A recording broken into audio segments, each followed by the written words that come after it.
नमस्कार साथियों, एग्जामोफोबिया YouTube channel में आप सभी लोगों का स्वागत है। जैसा कि सभी साथियों को विदित है कि हम लोग अपने यूट्यूब प्लेटफॉर्म के माध्यम से विभिन्न संस्थानों के टेस्ट पेपर सॉल्व करवा रहे हैं। इसी कड़ी में आज हम लोग विजन आईएएस के टेस्ट क्रमांक नंबर 9वें पे चर्चा करेंगे। बेसिकली 9वें नंबर का टेस्ट पेपर इंडियन पॉलिटी पे आधारित है, जिसके तहत हम लोग 100 क्वेश्चन सॉल्व करने वाले हैं। साथ ही इसके एक्सप्लेनेशन को भी हम लोग विस्तार से जानेंगे। तो चलिए शुरू करते हैं आज का टेस्ट पेपर नंबर 9वां क्वेश्चन नंबर 1 के साथ।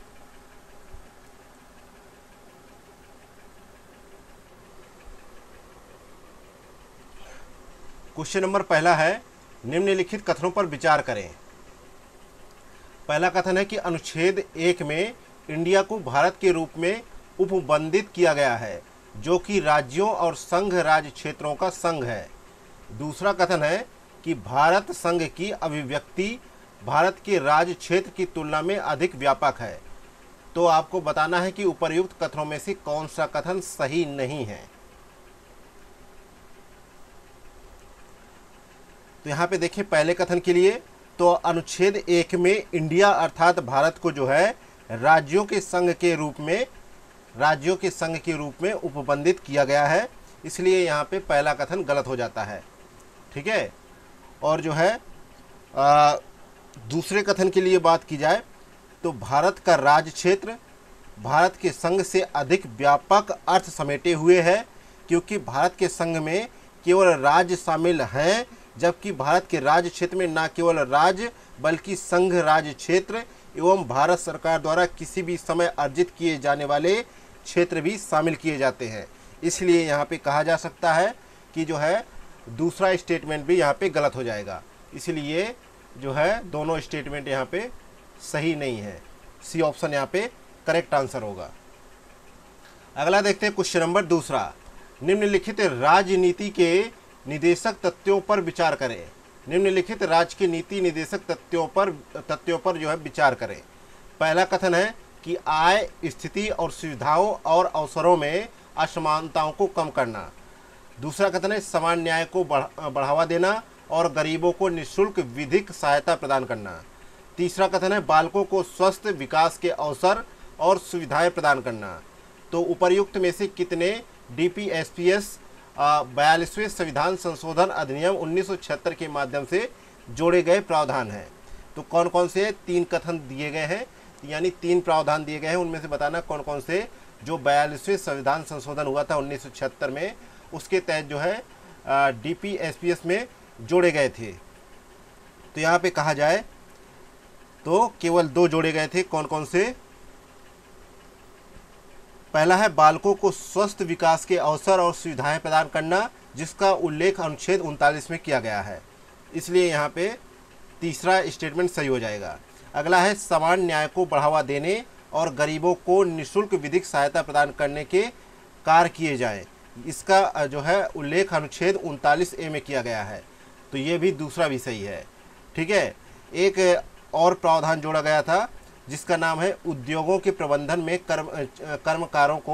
कर्मकारों की भागीदारी को सुरक्षित करने के लिए कदम उठाए जाए, जिसका उल्लेख अनुच्छेद 43A में मिलता है। इसके अलावा अन्य एक विवरण है पर्यावरण को बेहतर बनाने और वनों एवं वन्य जीवन की रक्षा करने के लिए प्रयास किए जाए, इसका उल्लेख अनुच्छेद 48A में मिलता है। तो इस प्रकार से यहाँ पे पहला स्टेटमेंट गलत हो जाएगा, दूसरा और तीसरा सही है, इसलिए 2 स्टेटमेंट सही है। अगला है क्वेश्चन नंबर तीसरा, भारतीय संविधान के अनुच्छेद 21 के तहत प्रदत्त मूल अधिकारों के संदर्भ में निम्नलिखित कथनों पर विचार करें। पहला कथन है कि यदि राज्य इसका उल्लंघन करता है तो संविधान में राज्य द्वारा इसके लिए मुआवजा देने का स्पष्ट प्रावधान किया गया है। दूसरा कथन है इसके तहत केवल मनमानी कार्यकारी कार्यवाही के विरुद्ध ही सुरक्षा प्राप्त हो सकती है और मनमानी विधायी कार्यवाही के विरुद्ध नहीं। तीसरा कथन है जो है मेनकावाद 1978 में भारत के उच्चतम न्यायालय ने अनुच्छेद 21 के तहत विधि की सम्यक प्रक्रिया को मान्यता प्रदान की थी। तो उपर्युक्त कथनों में से कितने कथन यहाँ पे सही हो जाएंगे? तो यहाँ पे तीसरे में हम लोग पाते हैं कि यहाँ पे देखा जाए, तीसरे में यह है कि जो है दूसरा जो है दूसरे कथन के लिए बात की जाए तो यहाँ पे देखा जाए मेनकावाद में ये है कि उच्चतम न्यायालय ने अनुच्छेद 21 की जो व्याख्या की उसमें कहा गया कि गोपालन वाद में किए गए अपने निर्णय को जो है उच्चतम न्यायालय ने पलट दिया और इसने न्यायालय ने निर्णय दिया कि किसी व्यक्ति के प्राण एवं दैहिक स्वतंत्रता के अधिकार को एक कानून द्वारा रोका जा सकता है बशर्ते उस कानून द्वारा निर्धारित प्रक्रिया उचित निष्पक्ष एवं न्यायोचित हो और दूसरे शब्दों में कहा जाए कि कानून सम्मत प्रक्रिया हो उसे मान्यता दी जा सकती है। इसके प्रभाव में अनुच्छेद 21 के तहत सुरक्षा न केवल मनमानी जो है कार्यकारी कार्रवाई के विरुद्ध बल्कि मनमानी विधायी कार्रवाई के विरुद्ध भी उपलब्ध होनी चाहिए। ठीक है, तो यहाँ पे देखा जाए तो दूसरा और तीसरा दूसरा तो यहाँ पे सही नहीं है। ठीक है, लेकिन तीसरा स्टेटमेंट यहाँ पे सही है और यहाँ पे कहा जाए जो पहला स्टेटमेंट है इसके तहत देखा जाए तो न्यायालय ने जो है विपिन पीवी बनाम केरल राज्यवाद जो 2012 में हुआ उसमें न्यायालय ने स्पष्ट कर दिया कि संविधान के अनुच्छेद 21 के तहत प्राण एवं दैहिक स्वतंत्रता के अधिकार के उल्लंघन के लिए राज्य द्वारा मुआवजा देने के बारे में भारत के संविधान में कोई स्पष्ट प्रावधान नहीं है, जबकि क्वेश्चन में कह रहा है कि प्रावधान है, तो इसलिए पहला स्टेटमेंट भी गलत हो जाता है। तो इस प्रकार यहाँ पे ए ऑप्शन करेक्ट आंसर हो जाएगा, केवल एक ही ऑप्शन सही है तीसरे नंबर का। नेक्स्ट है क्वेश्चन नंबर चौथा, भारतीय न्यायपालिका के संदर्भ में निम्नलिखित कथनों पर विचार करें। पहला कथन है कि उच्चतम न्यायालय के न्यायाधीशों की संख्या संसद द्वारा बढ़ाई जा सकती है। दूसरा कथन है कि उच्चतम न्यायालयों के न्यायाधीशों की संख्या राष्ट्रपति द्वारा बढ़ाई जा सकती है। तो उपर्युक्त कथनों में से कौन सा कथन सही है? तो यहाँ पे देखा जाए तो उच्चतम न्यायालय के न्यायाधीशों की संख्या 8, एक मुख्य न्यायाधीश और 7 अन्य न्यायाधीश निश्चित की गई थी, लेकिन संसद ने उच्चतम न्यायालय के अन्य न्यायाधीशों की संख्या को क्रमिक रूप से बढ़ाकर 1956 में 10 कर दिया, 1960 में 13 कर दिया, 1977 में 17 कर दिया, 1986 में 25, 2008 में 30 और 2019 में 33 कर दिया। तो इस प्रकार से यहाँ पे पहला स्टेटमेंट सही हो जाता है। इसके अलावा बात की जाए कि वर्तमान में उच्चतम न्यायालय में जो है टोटल 34 न्यायाधीश हैं, एक मुख्य न्यायाधीश और 33 अन्य न्यायाधीश। और वर्ष 1919 में जो है केंद्र सरकार ने उच्चतम न्यायालय के कुल न्यायाधीशों की संख्या 31 से बढ़ाकर 34 कर दी थी, जिसमें मुख्य न्यायाधीश भी शामिल है। ठीक है, और जो है यह वृद्धि जो है उच्चतम न्यायालय संशोधन अधिनियम 2019 के माध्यम से की गई थी। इसके अलावा जो है कहा जाए तो प्रत्येक उच्च न्यायालय में एक मुख्य न्यायाधीश और उतने अन्य न्यायाधीश जितने राष्ट्रपति आवश्यकता अनुसार समय समय पर नियुक्त करे शामिल होते हैं। इस तरह संविधान में उच्च न्यायालय के न्यायाधीशों की कोई निश्चित संख्या का वर्णन नहीं किया गया, इसे राष्ट्रपति के विवेक पर छोड़ दिया गया है और तदनुसार राष्ट्रपति कार्य की आवश्यकता अनुसार समय समय पर इसकी संख्या में वृद्धि करते रहते हैं या निर्धारित करते रहते हैं। तो यहाँ पे दूसरा स्टेटमेंट भी सही हो जाएगा, इसलिए सी ऑप्शन करेक्ट आंसर हो जाएगा।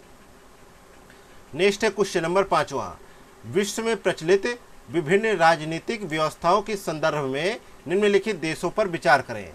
पहला है चीन, दूसरा है वियतनाम, तीसरा है क्यूबा, चौथा है अर्जेंटीना।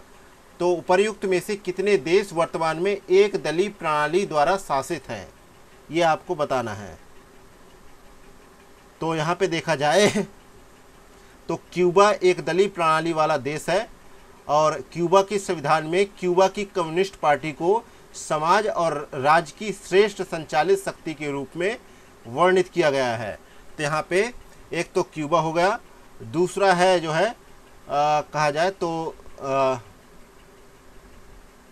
चीन का जो है औपचारिक नाम जो है पीपुल्स रिपब्लिक ऑफ चाइना है। यह चीनी कम्युनिस्ट पार्टी के नेतृत्व वाला एक दलीय प्रणाली वाला देश है। तो यहाँ पे जो है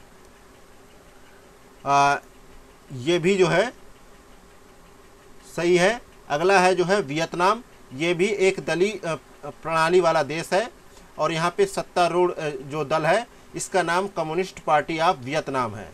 ठीक है, तो यहाँ पे दूसरा भी सही है। अगला है अर्जेंटीना। अर्जेंटीना एक दलीय प्रणाली वाला देश नहीं है, इसकी विधायिका में कई दल शामिल हैं। तो यहाँ पे चौथा गलत हो जाता है। तो इस प्रकार सी ऑप्शन करेक्ट आंसर हो जाएगा। नेक्स्ट है क्वेश्चन नंबर 6वां।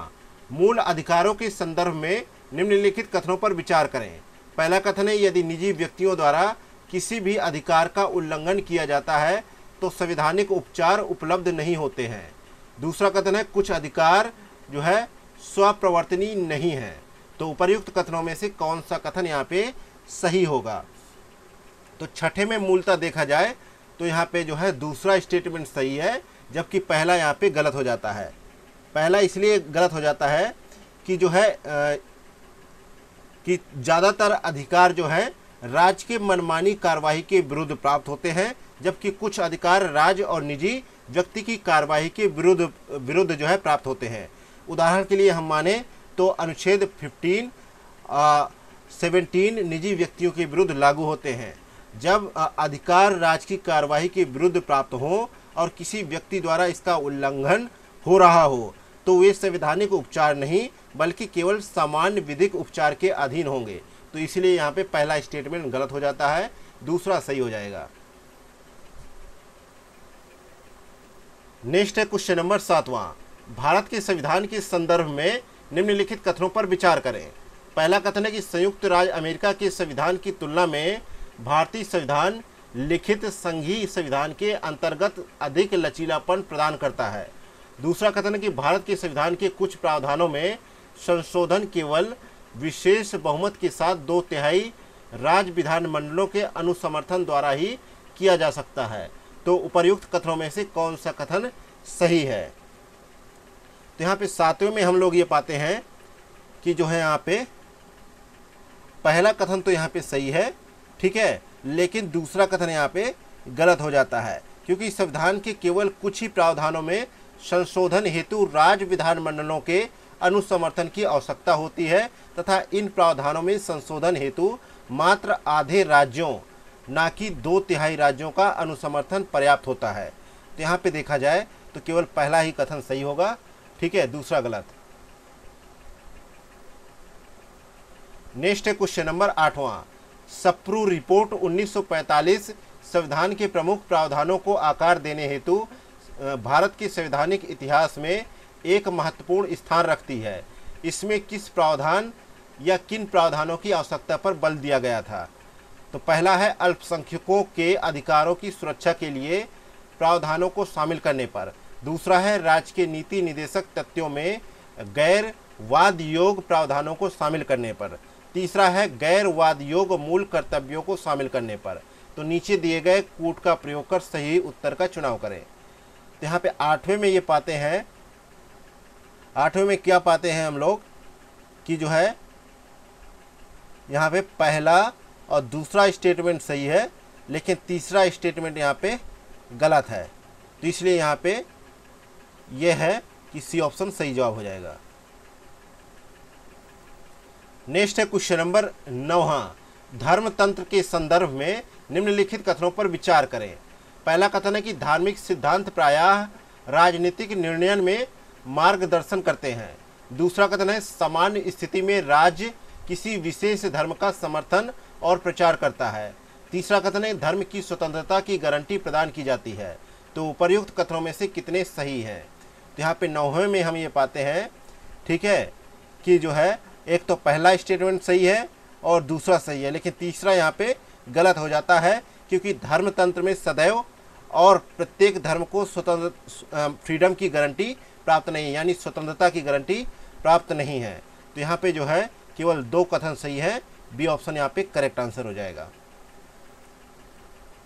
नेक्स्ट है क्वेश्चन नंबर 10वां। सत्र न्यायाधीश के संदर्भ में निम्नलिखित कथनों पर विचार करें।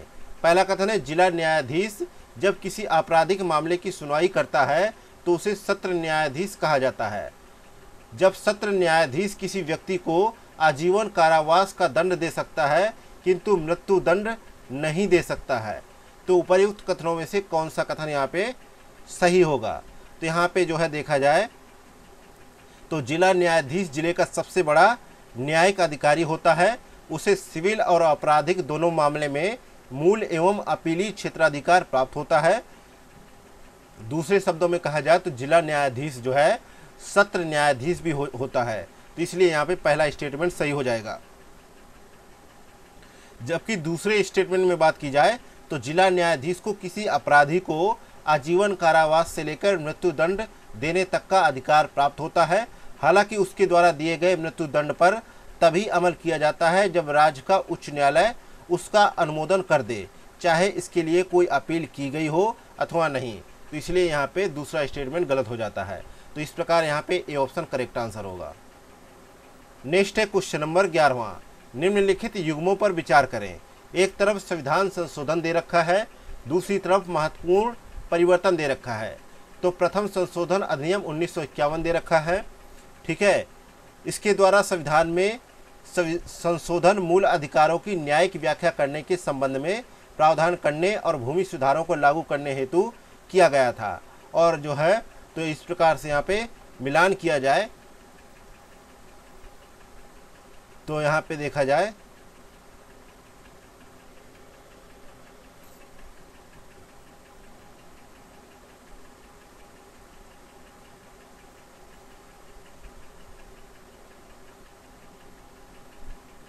तो ये जो है पहला जो है सही सुमेलित नहीं है, ठीक है। और जो है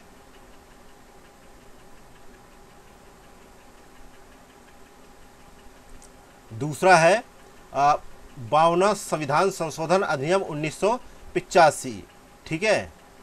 इसके तहत लिखा है कि दल बदल के कारण अयोग्य घोषित सदस्य मंत्री नहीं बन सकता, ठीक है, मंत्री नहीं बन सकता है इसमें लिखा है। तो यह भी सही सुमेलित नहीं है क्योंकि मंत्री बन सकता है, क्योंकि जो है 91वां जो संविधान संशोधन 2003 में किया गया 91 नंबर का, तो उसमें प्रावधान किया गया कि संसद के किसी भी सदन का कोई सदस्य यदि दल बदल के आधार पर अपनी मेंबरशिप खो देता है या अयोग्य घोषित कर दिया जाता है तो ऐसा सदस्य जो है मंत्री नियुक्त होने पर मंत्री पद के लिए भी अयोग्य होगा, ठीक है। तो यहाँ पे जो है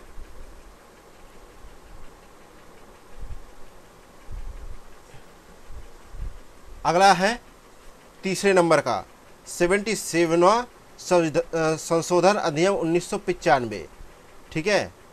तो इसमें देखा जाए तो इसमें दिया गया है कि अनुसूचित जातियों और अनुसूचित जनजातियों के लोगों को पदोन्नति में आरक्षण प्रदान किया गया। तो यहाँ पे जो है ये जो है सही सुमेलित है, इसलिए ये मिलान सही होगा। अगला है चौथे नंबर का 91वां संशोधन अधिनियम 2003, ठीक है।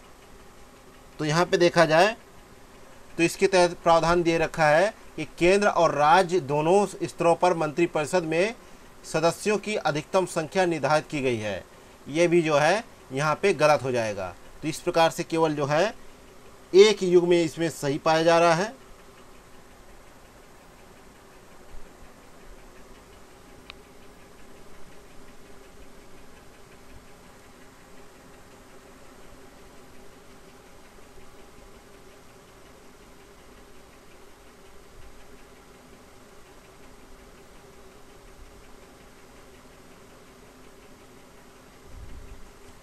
माफ़ कीजिएगा, दूसरा भी सही है, ठीक है। तो यहाँ पे दूसरा और तीसरा यहाँ पे सही है, ठीक है, जबकि चौथा यहाँ पे गलत था। तो इस प्रकार से यहाँ पे बी ऑप्शन करेक्ट आंसर हो जाएगा। दो युग्म सही सुमेलित है।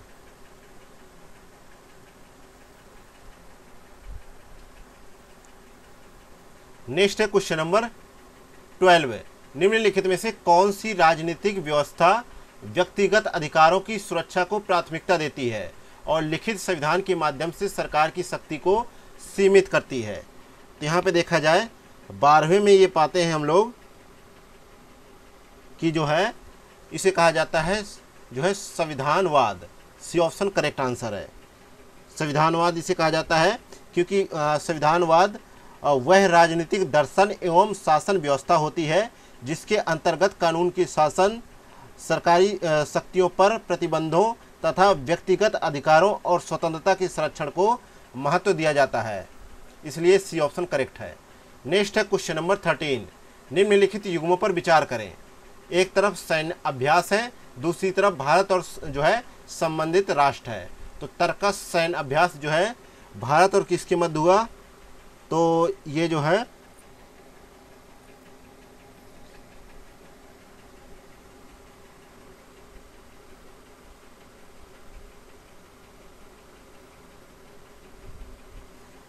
भारत और संयुक्त राज्य अमेरिका के मध्य हुआ, तो ये सही है। अगला है एक्सरसाइज डेजर्ट फ्लैग, इसके सामने लिखा है ईरान। ठीक है, ये यहाँ पे जो है देखा जाए तो ये गलत हो जाता है, क्योंकि ये जो है एक्सरसाइज डेजर्ट फ्लैग एक बहुपक्षीय हवाई अभ्यास है। इसमें संयुक्त अरब अमीरात, France, Kuwait, Australia, UK, Bahrain, Morocco, Spain, Korea गणराज्य और यूएसए की वायुसेनाएं भी भाग लेती हैं, इसलिए यहाँ पे दूसरा गलत हो जाता है। अगला है अभ्यास साइक्लोन फर्स्ट, ये जो है भारतीय सेना और मिस्र की सेना के बीच जो है एक किया गया अभ्यास है, तो यहाँ पे दो युग्म सही सुमेलित हो जाएंगे, बी ऑप्शन करेक्ट है।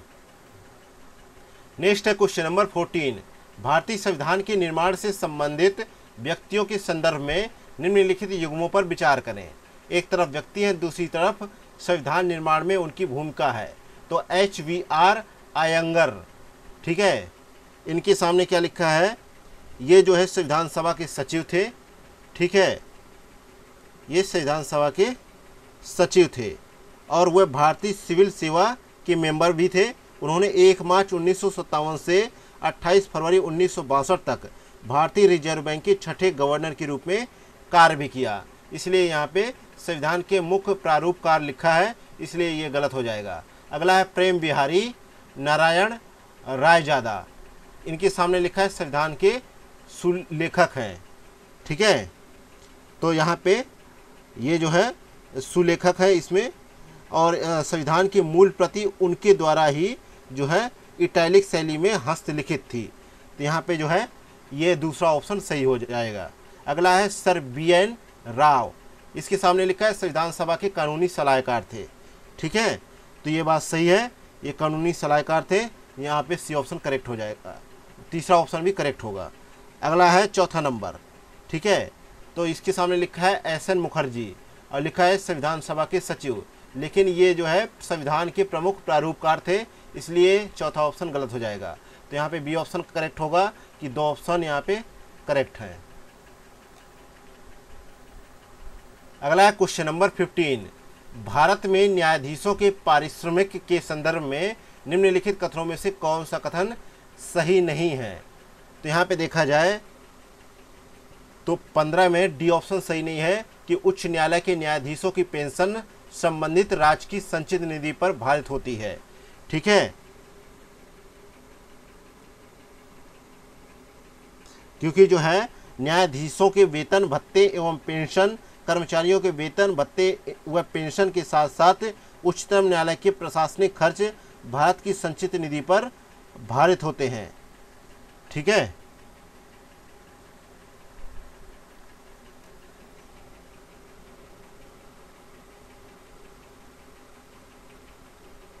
तो यहाँ पे पूछा गया था, ठीक है, सही नहीं है। ठीक है, तो यहाँ पे डी ऑप्शन सही नहीं है, बाकी A B C सही थे।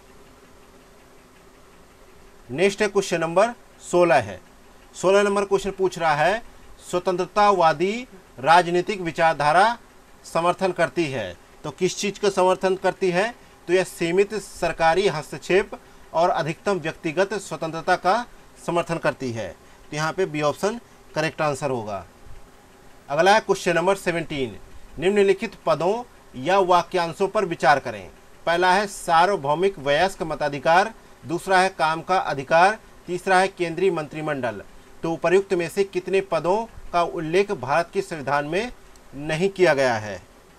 तो यहाँ पे देखा जाए 17 में, ठीक है, ए ऑप्शन, ठीक है, केवल एक का उल्लेख नहीं किया गया है, कौन से का, ठीक, माफ़ कीजिएगा यहाँ पे, ठीक है, यहाँ पे पहला ऑप्शन यहाँ पे जो है सही नहीं है, सार्वभौमिक वयस्क मताधिकार का प्रयोग नहीं किया गया है, क्योंकि जो है संविधान में सार्वभौमिक वयस्क मताधिकार पद का उल्लेख नहीं किया गया, और संविधान के अनुच्छेद 326 के अनुसार लोकसभा और राज्यों की विधानसभाओं के चुनाव वयस्क मताधिकार के आधार पर ही किए जाते हैं।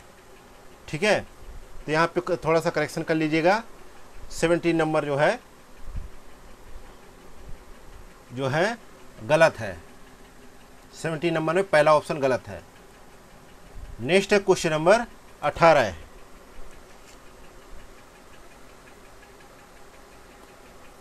क्वेश्चन नंबर 18 देखते हैं। तो इसमें लिखा है कि निम्नलिखित गतिविधियों पर विचार करें। पहला कथन है वर्षा जल का संचयन करना, दूसरा है जैविक खेती करना, तीसरा है आरा मिलों की स्थापना करना, चौथा है लकड़ी का व्यावसायिक उपयोग करना। तो पारिस्थितिक रूप से संवेदनशील क्षेत्रों में उपर्युक्त में से कितनी गतिविधियों की अनुमति दी गई है। ठीक है, तो यहाँ पे 18 में हम देखते हैं। तो यहाँ पे जो है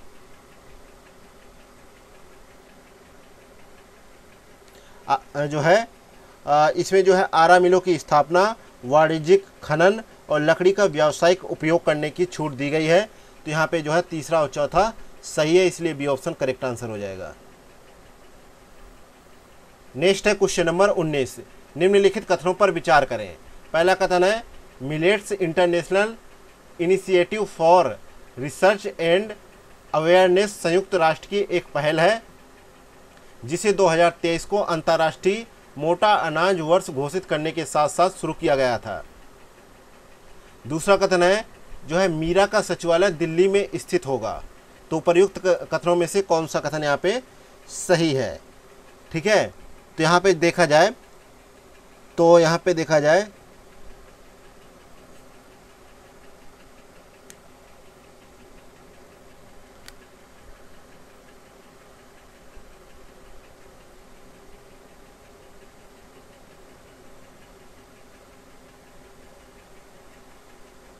यहाँ पे जो पहला स्टेटमेंट है ये गलत हो जाता है, दूसरा सही होगा। तो इसलिए बी ऑप्शन यहाँ पे करेक्ट आंसर होगा। अगला है क्वेश्चन नंबर 20। राज्य की नीति निर्देशक तथ्यों के संदर्भ में निम्नलिखित कथनों में से कौन सा कथन सही है। तो यहाँ पे जो है 20 नंबर में हम ये देखते हैं कि जो है राज्य की नीति निर्देशक तथ्यों का उल्लेख संविधान के भाग 4 में अनुच्छेद 36 से 51 तक किया गया है। संविधान निर्माताओं ने यह विचार 1937 में निर्मित आयरलैंड के संविधान से लिया था। और जो है यहाँ पे देखा जाए तो जो बी ऑप्शन है यह भारत सरकार अधिनियम 1935 में उल्लिखित निर्देशक तथ्यों के समान है, इसलिए यहाँ पे बी ऑप्शन करेक्ट आंसर होगा।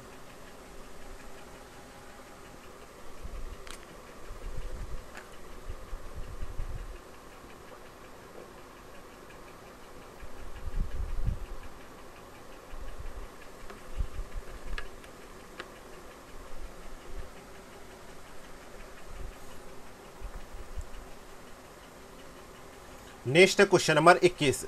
हाल ही में एकीकृत भुगतान इंटरफेस नामक भारतीय भुगतान प्रणाली और इसके समकक्ष पे नाउ को दोनों देशों के बीच प्रतिस्पर्धी दर पर त्वरित प्रेषण को सक्षम बनाने के लिए आपस में जोड़ दिया गया है।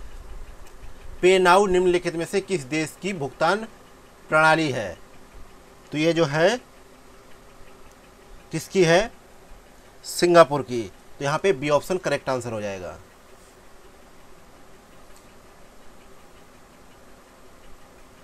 नेक्स्ट है क्वेश्चन नंबर 22।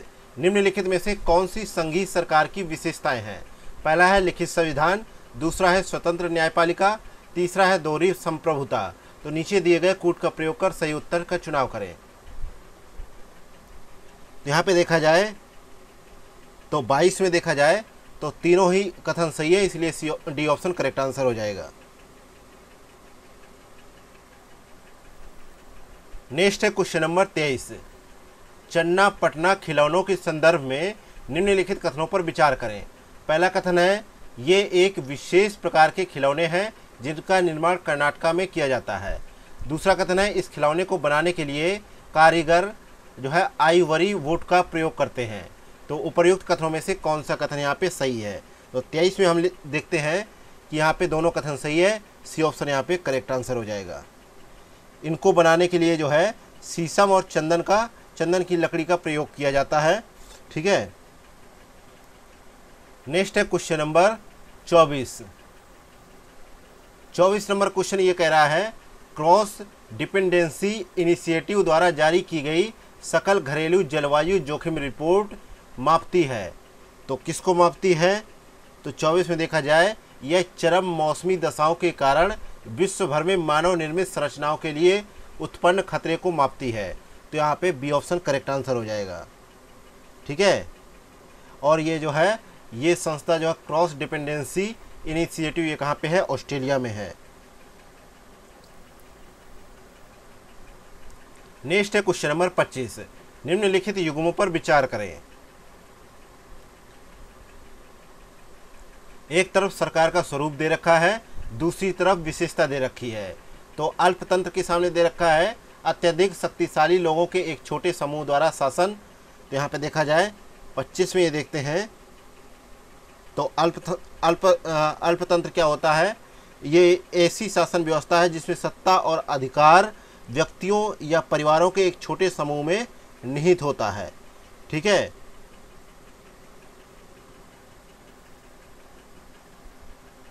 तो यहाँ पे ये मिलान सही होगा। अगला है सर्वसत्तावाद। तो इसके सामने लिखा है, यह सरकार का ऐसा स्वरूप है जिसमें सरकार का सार्वजनिक और निजी जीवन के सभी पहलुओं पर केंद्रीकृत और पूर्ण नियंत्रण होता है। तो ये भी सही होगा। अगला है अराजकता। तो सरकार की अनुपस्थिति को जो है अराजकता कहा जाता है। समाज की वह स्थिति है जिसमें कोई एकीकृत सरकार या प्राधिकरण उपस्थित नहीं होता है। तो यहाँ पे तीसरा भी सही है। तो यहाँ पे बताना था कितने सही सुमेलित हैं, तो तीनों जो है सही सुमेलित है, इसलिए सी ऑप्शन करेक्ट आंसर हो जाएगा। नेक्स्ट है क्वेश्चन नंबर 26। निम्नलिखित कथनों पर विचार करें।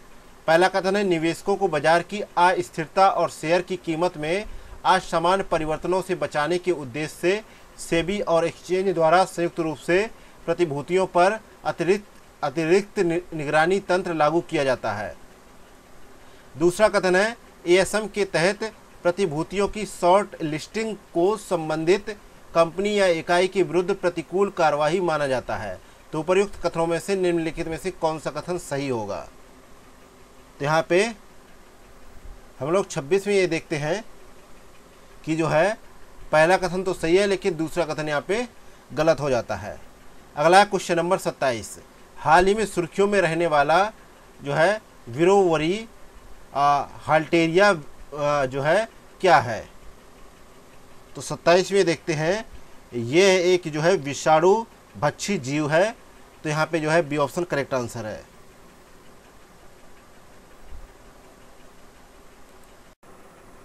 नेक्स्ट है क्वेश्चन नंबर 28।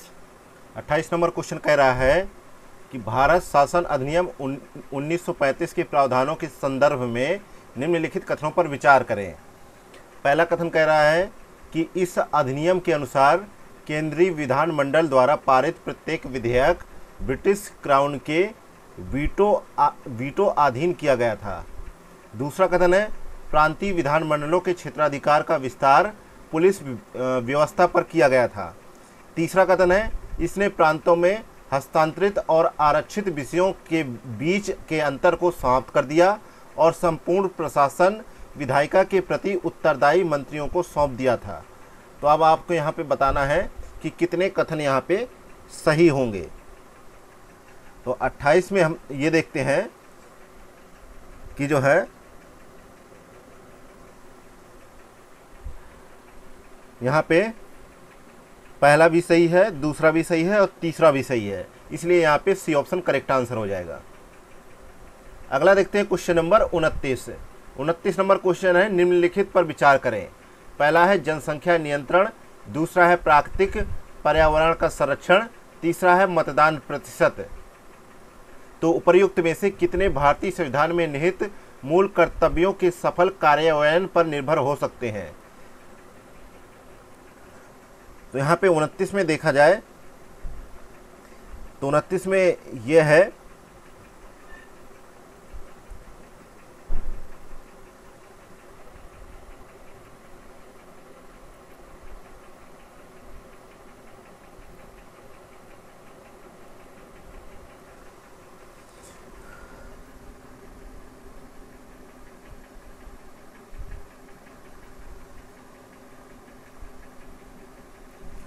में यह है कि मूल कर्तव्यों के अध्याय में अनिवार्य मतदान के कर्तव्य का उल्लेख नहीं है, इसलिए निर्वाचन के दौरान जो है मतदान प्रतिशत पर इसका सीधा प्रभाव नहीं पड़ता है। ठीक है, इसलिए यहाँ पे ये वाला जो है ऑप्शन गलत हो जाएगा। ठीक है, बाकी जो है ए पहला और दूसरा सही है, इसलिए 2 ऑप्शन यहाँ पे करेक्ट आंसर हो जाएंगे।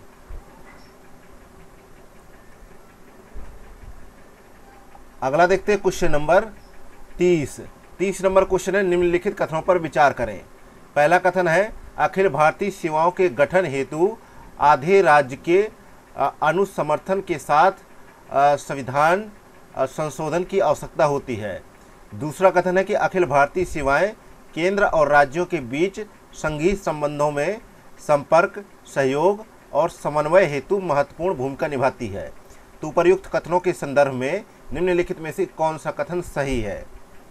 ठीक है, तो यहाँ पे 30 में ये देखा जाए तो जो है पहला कथन गलत है और दूसरा कथन यहाँ पे सही होगा, क्योंकि जो है अनुच्छेद 312 जो है अखिल भारतीय सेवाओं के गठन का प्रावधान बताता है और इसके तहत बताया जाता है कि अखिल भारतीय सेवाओं के गठन के लिए अनुच्छेद 368 के तहत विशेष बहुमत द्वारा संविधान संशोधन की आवश्यकता नहीं होती। इनका गठन साधारण यानी सिंपल बहुमत द्वारा किया जा सकता है, इसलिए पहला कथन यहाँ पे गलत हो जाता है। इसके अलावा दूसरा कथन दे रखा है, तो दूसरे कथन में ये है कि केंद्र और राज्यों के बीच साझा हित के विषयों पर संपर्क, सहयोग, समन्वय और संयुक्त कार्रवाई की सुविधा प्रदान की जाती है, इसलिए दूसरा स्टेटमेंट सही होगा। नेक्स्ट है क्वेश्चन नंबर 31, निम्नलिखित संविधान संशोधनों में से कितने प्रथम अनुसूची में परिवर्तनों से संबंधित है? पहला है 7वां संशोधन, दूसरा है 12वां संशोधन, तीसरा है 35वां संशोधन और चौथा है 100वां संशोधन। तो नीचे दिए गए कूट का प्रयोग कर सही उत्तर का चुनाव करें। आपको पता होगा कि भारतीय संविधान में कुल जो है 12 अनुसूचियां हैं और पहली अनुसूची में जो है भारत के सभी राज्यों और संघ राज्य क्षेत्रों का वर्णन किया गया है और इस अनुसूची को कई बार परिवर्तित भी किया गया है और उनमें से कुछ के लिए भारतीय संविधान में संशोधन की आवश्यकता थी, इसलिए इनको जो है परिवर्तित किया गया। और देखा जाए तो संविधान के 7वें संशोधन ने पहले अनुसूची के तहत उपबंधित राज्यों के तत्कालीन वर्गीकरण को समाप्त कर दिया और उन्हें 14 राज्यों और 6 संघ शासित प्रदेशों में पुनर्गठित कर दिया। ठीक है, तो यहाँ पे देखा जाए और 12वें जो है जो संशोधन हुआ था जो 1962 में हुआ था, इसके द्वारा पहली अनुसूची में संशोधन करके संघ शासित प्रदेश के रूप में गठन किया गया और 35वें संशोधन ने जो है सिक्किम की संरक्षित राज्य की स्थिति को समाप्त कर दिया और इसे भारतीय संघ के संबंधित राज्य का दर्जा जो है प्रदान किया। ठीक है, इसके अलावा जो है 100वां संविधान संशोधन हुआ था, ये जो है बांग्लादेश के कुछ क्षेत्रों को हस्तांतरित करने के लिए जो है हुआ था और यह अधिनियम भारत और बांग्लादेश की सरकारों के बीच हुए समझौते और उसके प्रोटोकॉल के अनुसरण में पारित किया गया। ठीक है, तो यहाँ पे जो है सही जवाब क्या होगा, जो है सी ऑप्शन, पहला, दूसरा, तीसरा सही है, लेकिन चौथा यहाँ पे गलत है। अगला है क्वेश्चन नंबर 32, भारत के संविधान द्वारा स्थापित संघीय प्रणाली में निम्नलिखित विषयों में से कौन से विषय जो है संघ सूची में शामिल हैं? पहला नागरिकता, दूसरा बीमा, तीसरा जनगणना। तो नीचे दिए गए कूट का प्रयोग कर सही उत्तर का चुनाव करें। यहाँ पे 32 में ये देखा जाए, ठीक है, तो तीनों ऑप्शन यहाँ पे सही जवाब है। इसके तहत जो है रक्षा, बैंकिंग, विदेश मामले, नागरिकता, मुद्रा, आणविक ऊर्जा, बीमा, संचार, अंतर्राज्यीय व्यापार एवं वाणिज्य, जनगणना, लेखा परीक्षा आदि आते हैं। नेक्स्ट है क्वेश्चन नंबर 33 नंबर क्वेश्चन है, सुमंग लीला निम्नलिखित राज्यों में से किससे संबंधित एक त्योहार है? तो यह जो है सुमंग लीला जो है मणिपुर का जो है एक त्यौहार है और 2021-22 में इम्फाल में इसको शुरू किया गया था। तो यहाँ पे ए ऑप्शन करेक्ट आंसर हो जाएगा। नेक्स्ट है क्वेश्चन नंबर 34, हाल ही में सुर्खियों में रहा जो है सुर्खियों में रहा अप नेक्स्ट इंडिया 2023 इवेंट एक पहल है। तो किसकी पहल है ये आपको बताना है। तो ये पहल है परिधान निर्यात संवर्धन परिषद की। तो यहाँ पे सही जवाब होगा बी ऑप्शन। नेक्स्ट है क्वेश्चन नंबर 35 नंबर क्वेश्चन है, निम्नलिखित में से कौन से वाद में भारत के उच्चतम न्यायालय ने यह निर्णय दिया कि प्रस्तावना संविधान का अभिन्न भाग है। पहला है जो है बेरुबाड़ी संघवाद 1960, दूसरा है केशवानंद भारतीवाद 1973 और तीसरा है LIC ऑफ इंडिया वाद 1995। तो नीचे दिए गए कोड का प्रयोग कर सही उत्तर का चुनाव करें।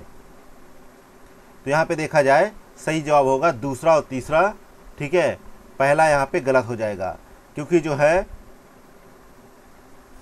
जो है बेरुबाड़ी संघवाद जो 1960 में हुआ उसमें उच्चतम न्यायालय ने कहा कि प्रस्तावना जो है संविधान में निहित सामान्य प्रयोजनों को दर्शाती है, इसलिए यह संविधान निर्माताओं के जो है मस्तिष्क को समझने का आधार है। इसके अतिरिक्त जो है अनुच्छेद में प्रयोग किए गए कई पद जो है अस्पष्ट होते हैं और उनके जो है अनेक अर्थ निकलते हैं। इनकी व्याख्या करने के लिए प्रस्तावना की मदद ली जा सकती है। प्रस्तावना की विशेषता को स्वीकार करने के बावजूद इसकी व्याख्या करते हुए उच्चतम न्यायालय ने विशेष रूप से कहा कि प्रस्तावना संविधान का भाग नहीं है, ठीक है, जबकि हमें खोजना है कि प्रस्तावना संविधान का अभिन्न भाग है। तो इसमें जो है बेरुबाड़ी संघवाद में ये कथन नहीं कहा गया, इसलिए ये गलत हो जाता है। अगला है क्वेश्चन नंबर 36, समानुपातिक प्रतिनिधित्व निर्वाचन प्रणाली विधायी निकाय में सीटें किस प्रकार आवंटित की जाती हैं। तो इसमें जो है यह एक ऐसी निर्वाचन जो है प्रणाली है जिसमें विधायी निकाय में सीटों का आवंटन जो है राजनीतिक दलों द्वारा प्राप्त मतों के अनुपात के आधार पर किया जाता है। तो यहाँ पे सही जवाब होगा बी ऑप्शन। अगला क्वेश्चन नंबर 37, भारतीय संविधान की संशोधन प्रक्रिया के संदर्भ में निम्नलिखित कथनों पर विचार करें।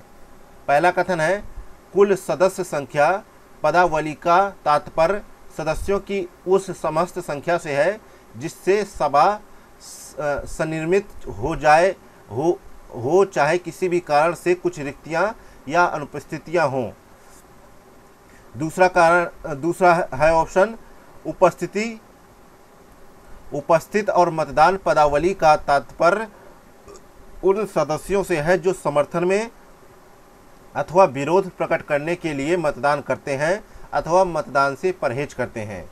तो उपर्युक्त कथनों में से कौन सा कथन यहाँ पे सही है। तो 37 में देखा जाए तो केवल पहला कथन सही है, दूसरा कथन यहाँ पे गलत हो जाता है, ठीक है, क्योंकि जो है देखा जाए तो उपस्थित और मतदान जो है पदावली का तात्पर्य उन सदस्यों से है जो समर्थन में अथवा विरोध प्रकट करने के लिए मतदान करते हैं। इसके लिए ऐसे सदस्य जो सदन में उपस्थित होते हैं और इलेक्ट्रॉनिक वोट रिकॉर्डर के माध्यम से या वोटिंग स्लिप यानी मतदान पर्ची अथवा किसी अन्य तरीके से मतदान नहीं करते हैं, उन्हें उपस्थित और मतदान करने वाले सदस्यों में नहीं गिना जाता है।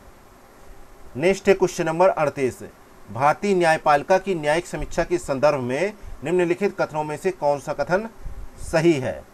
तो यहाँ पे देखा जाए 38 में, तो यहाँ पे जो है सी ऑप्शन यहाँ पे सही है कि भारत में न्यायिक समीक्षा का दायरा संयुक्त राज्य अमेरिका की तुलना में संकीर्ण है, ठीक है, यहाँ पे सी ऑप्शन करेक्ट है। नेक्स्ट है क्वेश्चन नंबर 39, बसवर्ना के संदर्भ में निम्नलिखित कथनों पर विचार करें। पहला कथन है वह कलचुरी वंश के राजा जो है बिज्जल प्रथम के शासनकाल में एक समाज सुधारक थे। दूसरा कथन है उन्होंने जो है शरण आंदोलन की अध्यक्षता की जिसमें सभी जातियों के लोग शामिल थे। तीसरा कथन है उन्होंने जीवन के आध्यात्मिक प्रश्नों पर चर्चा के लिए एक नई सार्वजनिक संस्था अनुभव मंडप की शुरुआत की। तो उपर्युक्त कथनों में से कितने कथन यहाँ पे सही हैं। तो 39 में देखा जाए तो यहाँ पे जो है सभी तीनों कथन सही है, इसलिए सी ऑप्शन करेक्ट होगा। नेक्स्ट है क्वेश्चन नंबर 40, निम्नलिखित में से कौन से देश में संवैधानिक राजतंत्र है। पहला है कनाडा, दूसरा है थाईलैंड, तीसरा है नॉर्वे। तो नीचे दिए गए कूट का प्रयोग कर सही उत्तर का चुनाव करें। तो यहाँ पे संवैधानिक राजतंत्र वाले कुछ राज्य यानी देश है, स्टेट है, नेशन है। तो उनका नाम है कनाडा है, बेल्जियम है, नॉर्वे है, थाईलैंड है, जापान है, जॉर्डन है, न्यूजीलैंड है और यूनाइटेड किंगडम है। तो यहाँ पे जो है तीनों का ऑप्शन है, इसलिए डी ऑप्शन यहाँ पे करेक्ट आंसर हो जाएगा। नेक्स्ट है क्वेश्चन नंबर 41। भारत के संविधान का अनुच्छेद 20 जो है आत्म अभिशंसन के विरुद्ध अधिकार की बात करता है। इस संदर्भ में आत्म अभिशंसन के विरुद्ध अधिकार निम्नलिखित में से किन गतिविधियों तक विस्तारित नहीं है? पहला है अभियुक्त से डीएनए के सैंपल प्राप्त करना, दूसरा है अभियुक्त की आवाज़ के सैंपल प्राप्त करना, तीसरा है अभियुक्त के शारीरिक अंगों का अनिवार्य प्रदर्शन, चौथा है भौतिक विषयों का आवश्यक उत्पादन। तो नीचे दिए गए कूट का प्रयोग कर सही उत्तर का चुनाव करें।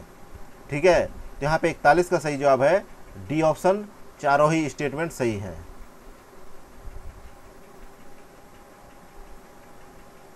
नेक्स्ट है क्वेश्चन नंबर 42। प्रायः सुर्खियों में रहने वाले जो है क्वासी क्रिस्टल के निम्नलिखित में से कौन से अनुप्रयोग हैं? पहला है non stick frying pan, non stick frying pan, और दूसरा है एक्यूपंक्चर के लिए इस्तेमाल होने वाली सुई, तीसरा है रेजर ब्लेड। तो नीचे दिए गए कूट का प्रयोग कर सही उत्तर का चुनाव करें। तो यहाँ पे 42 में ये देखा जाए कि जो है यहाँ पे तीनों ही ऑप्शन सही है, इसलिए इसी ऑप्शन यहाँ पे करेक्ट आंसर हो जाएगा।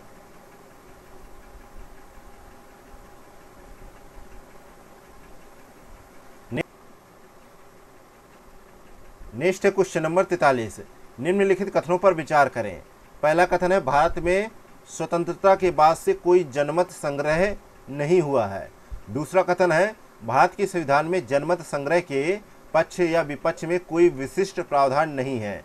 तो उपर्युक्त कथनों में से निम्नलिखित में से कौन सा एक जो है सही है? तो यहाँ पे 43 का देखा जाए तो यहाँ पे जो है पहला स्टेटमेंट सही नहीं है, किंतु दूसरा स्टेटमेंट यहाँ पे सही है। नेक्स्ट है क्वेश्चन नंबर 44।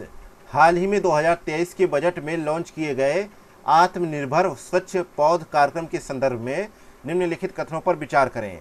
पहला कथन है यह नदी प्रदूषण की रोकथाम हेतु अपशिष्ट जल उपचार संयंत्र स्थापित करने का एक कार्यक्रम है। दूसरा कथन है इस कार्यक्रम का संचालन राष्ट्रीय बागवानी बोर्ड द्वारा किया जाएगा, जो देश भर में स्वच्छ पौध केंद्रों की स्थापना करेगा। तो उपर्युक्त कथनों में से कौन सा कथन यहाँ पे सही है? तो यहाँ पे देखा जाए तो यहाँ पे जो है 44 में देखा जाए तो यहाँ पे जो है दूसरा स्टेटमेंट जो है सही है, पहला स्टेटमेंट यहाँ पे गलत हो जाता है, क्योंकि जो है वित्त मंत्री ने 2023 के बजट में आत्मनिर्भर स्वच्छ पौध कार्यक्रम की घोषणा करी और इसका उद्देश्य ये था कि उच्च मूल्य वाली बागवानी फसलों के लिए रोग मुक्त तथा गुणवत्तापूर्ण पौध सामग्री की उपलब्धता को बढ़ावा देना। इसलिए यहाँ पे पहला स्टेटमेंट गलत हो जाता है। अगला है क्वेश्चन नंबर 45। 45 नंबर क्वेश्चन कह रहा है कि भाग 4 में शामिल निदेशक तथ्यों के अलावा संविधान के अन्य भागों में कुछ अन्य निदेशक तत्व भी शामिल हैं। इस संदर्भ में निम्नलिखित में से कौन से निदेशक तत्व जो है संविधान के भाग 4 में शामिल नहीं है? ठीक है, पहला है सेवाओं के लिए अनुसूचित जाति और अनुसूचित जनजाति के दावे। दूसरा है भाषाई अल्पसंख्यक वर्गों के बालकों को शिक्षा के प्राथमिक स्तर पर मातृभाषा में शिक्षा की पर्याप्त सुविधाएं प्रदान करना। तीसरा है हिंदी भाषा का विकास एवं प्रचार प्रसार। तो नीचे दिए गए कूट का प्रयोग कर सही उत्तर का चुनाव करें। तो यहाँ पे 45 में ये देखा गया है कि जो है तीनों स्टेटमेंट यहाँ पे सही है, इसलिए डी ऑप्शन यहाँ पे करेक्ट आंसर है। नेक्स्ट है क्वेश्चन नंबर 46। प्रायः सुर्खियों में रहने वाले शेंगेन जोन के संदर्भ में निम्नलिखित कथनों पर विचार करें। पहला कथन है इस क्षेत्र का नाम लग्जमबर्ग के एक छोटे से गांव के नाम पर रखा गया है। दूसरा कथन है यूरोपीय संघ के सदस्य और गैर जो है यूरोपीय संघ के सदस्य दोनों शेंगेन जोन का हिस्सा हो सकते हैं। तो उपर्युक्त कथनों में से कौन से कथन यहाँ पे सही है? तो 46 में देखा जाए तो जो है सी ऑप्शन सही है, पहला और दूसरा यहाँ पे सही होगा स्टेटमेंट। सी ऑप्शन यहाँ पे करेक्ट आंसर है। तो 47 नंबर क्वेश्चन देखते हैं। निम्नलिखित युग्मों पर विचार करें। एक तरफ वन्य जीव अभयारण्य है, दूसरा है राज्य।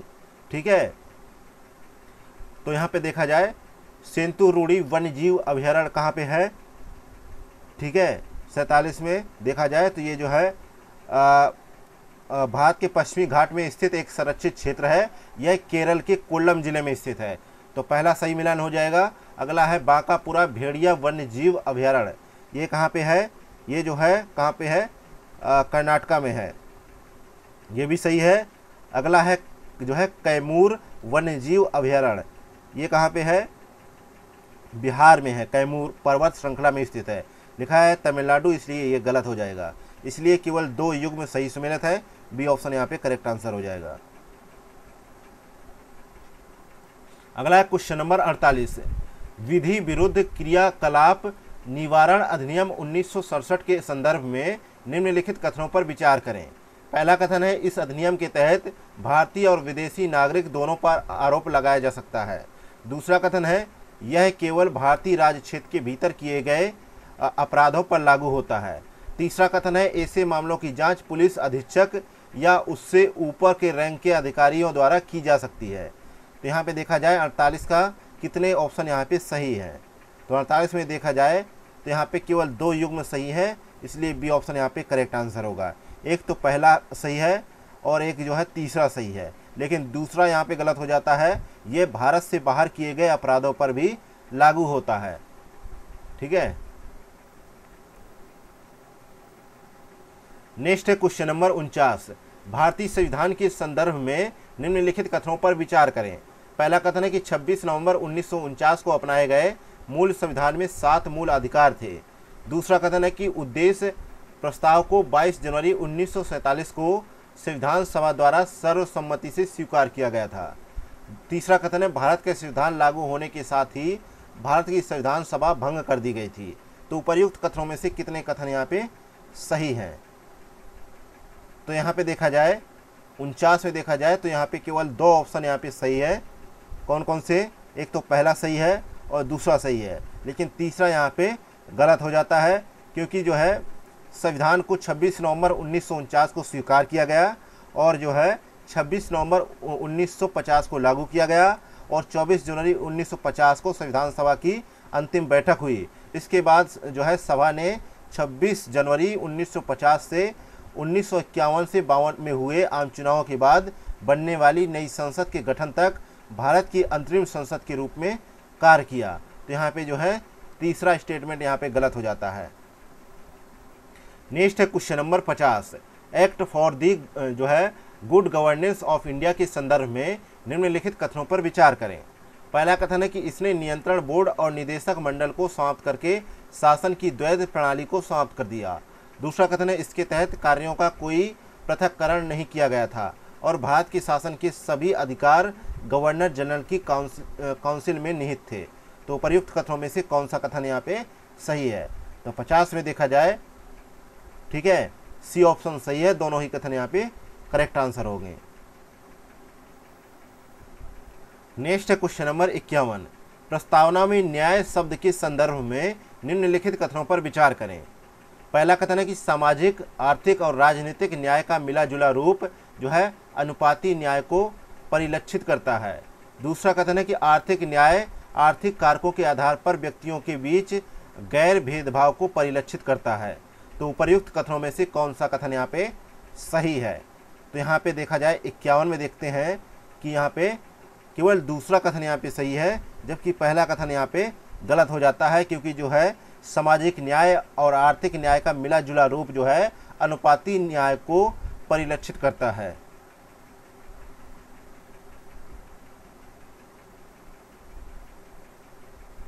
तो इसमें जो है राजनीतिक न्याय सम्मिलित नहीं होता है, इसलिए यहाँ पे पहला स्टेटमेंट गलत हो जाता है। अगला है क्वेश्चन नंबर 52। भारत के उच्च न्यायालय के संदर्भ में निम्नलिखित कथनों पर विचार करें। पहला कथन है कि उच्च न्यायालयों के न्यायाधीशों की नियुक्ति राज्यपाल द्वारा की जाती है। दूसरा कथन है कि उच्च न्यायालयों के न्यायाधीशों को संसद की सिफारिश पर केवल राष्ट्रपति द्वारा हटाया जा सकता है। तीसरा कथन है, एक प्रख्यात न्यायविद उच्च न्यायालय के न्यायाधीश के रूप में नियुक्ति के लिए पात्र हो सकता है। तो उपर्युक्त कथनों में से कौन सा कथन यहाँ पे सही है? तो 52 में ये देखते हैं हम लोग कि पहला कथन यहाँ पे गलत है, क्योंकि जो है उच्च न्यायालय के न्यायाधीशों की नियुक्ति जो है राष्ट्रपति द्वारा की जाती है, ना कि राज्यपाल द्वारा। इसके अलावा देखा जाए तो तीसरा स्टेटमेंट भी यहाँ पे गलत है, क्योंकि प्रख्यात न्यायविदों को उच्च न्यायालय का न्यायाधीश नियुक्त करने का कोई प्रावधान नहीं है। तो यहाँ पे तीसरा भी गलत हो जाता है। जबकि दूसरे की बात की जाए तो दूसरा यहाँ पे सही है, इसलिए यहाँ पे B a option correct answer हो जाएगा। नेक्स्ट है क्वेश्चन नंबर 53। अनुच्छेद 51A के अंतर्गत मूल कर्तव्यों के संदर्भ में निम्नलिखित कथनों पर विचार करें। पहला कथन है ये संयुक्त राज्य अमेरिका के संविधान से प्रेरित है। दूसरा कथन है ये संविधान की व्याख्या में सहायक के रूप में कार्य करते हैं। तीसरा कथन है यदि किसी विधि का उद्देश्य मूल कर्तव्यों को प्रभावी बनाना है तो इस विधि को अनुच्छेद 14 के तहत न्याय संगत माना जा सकता है। तो उपर्युक्त कथनों में से कितने कथन सही हैं? तो यहाँ पे देखा जाए तो पहला कथन यहाँ पे गलत है। ठीक है, पहला कथन यहाँ पे गलत हो जाता है, क्योंकि जो है भारतीय संविधान में मूल कर्तव्यों को जो है पूर्व रूसी संविधान से प्रभावित होकर लिया गया है, ना कि संयुक्त राज्य से। तो पहला गलत हो गया और तीसरा यहाँ पे सही है और जो है दूसरा भी यहाँ पे सही है, इसलिए यहाँ पे बी ऑप्शन करेक्ट आंसर हो जाएगा। नेक्स्ट है क्वेश्चन नंबर 54। निम्नलिखित कथनों पर विचार करें। पहला कथन है कि 100वां संविधान संशोधन भारत और बांग्लादेश के बीच क्षेत्रों के आदान प्रदान को लागू करने के लिए पारित किया गया। दूसरा कथन है ऐसे विवादों के समाधान हेतु भारतीय संविधान के अनुच्छेद 3 में अनुच्छेद 368 के तहत एक जो है संविधान संशोधन का प्रावधान है। तो उपर्युक्त कथनों में से निम्नलिखित में से कौन सा एक सही है? तो यहाँ पे 54 में हम देखते हैं तो यहाँ पे पहला कथन तो सही है, लेकिन दूसरा कथन यहाँ पे सही नहीं है। नेक्स्ट है क्वेश्चन नंबर 55। ब्रिटिश और भारतीय संसदीय प्रणालियों के संदर्भ में निम्नलिखित कथनों पर विचार करें। पहला कथन है कि ब्रिटिश संसदीय प्रणाली संसद की संप्रभुता के सिद्धांत पर जो है आधारित है। दूसरा कथन है कि ब्रिटेन के विपरीत भारत में ऐसे व्यक्ति को भी मंत्री पद पर नियुक्त किया जा सकता है जो संसद का मेंबर ही नहीं है। तीसरा कथन है ब्रिटेन के विपरीत भारत में मंत्रियों को राष्ट्राध्यक्ष के जो है कार्यालयी कार्यों पर प्रति हस्ताक्षर करना आवश्यक होता है। तो उपर्युक्त में से कितने कथन सही हैं? यहाँ पे 55 में देखते हैं तो 2 कथन सही है, एक तो पहला कथन सही है और एक जो है दूसरा सही है, लेकिन तीसरा यहाँ पे गलत हो जाता है, क्योंकि यहाँ पे हस्ताक्षर करना आवश्यक नहीं होता है। नेक्स्ट है क्वेश्चन नंबर 56। वित्तीय समावेशन के लिए वैश्विक भागीदारी के संदर्भ में निम्नलिखित कथनों पर विचार करें।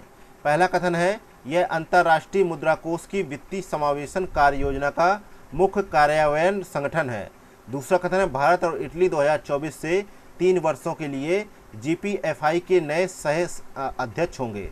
तो उपर्युक्त कथनों में से कौन सा कथन यहाँ पे सही है?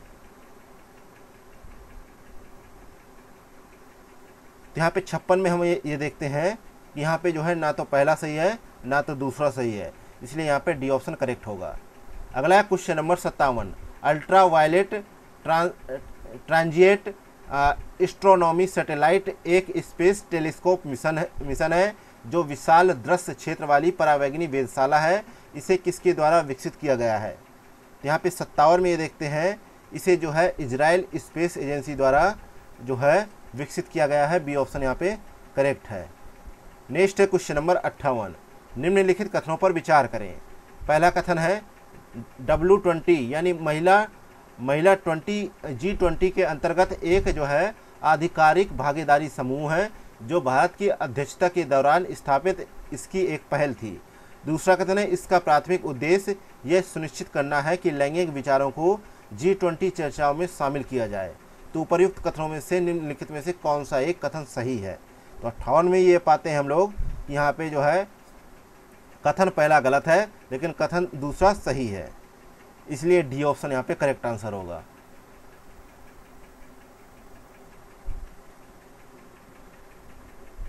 अगला है क्वेश्चन नंबर 59। म्यूनिक सुरक्षा सम्मेलन के संदर्भ में निम्नलिखित कथनों पर विचार करें। पहला कथन है कि यह यूक्रेन पर रूसी आक्रमण की प्रतिक्रिया में जर्मनी द्वारा 2022 में आरंभ की गई एक पहल थी। दूसरा कथन है यह सम्मेलन केवल सैन्य मुद्दों पर केंद्रित है। उपर्युक्त कथनों में से कौन सा कथन यहाँ पे सही है? तो 59 में ये देखा जाए तो यहाँ पे दोनों ही कथन गलत है, इसलिए ना तो पहला सही है ना तो दूसरा सही है। ठीक है, तो इसका जो है जो म्यूनिख सुरक्षा सम्मेलन है, ये वैश्विक सुरक्षा संबंधी मुद्दों पर आयोजित किया जाने वाला एक वार्षिक सम्मेलन है। इसका गठन 1963 में किया गया था, इसलिए यहाँ पे पहला गलत हो जाता है।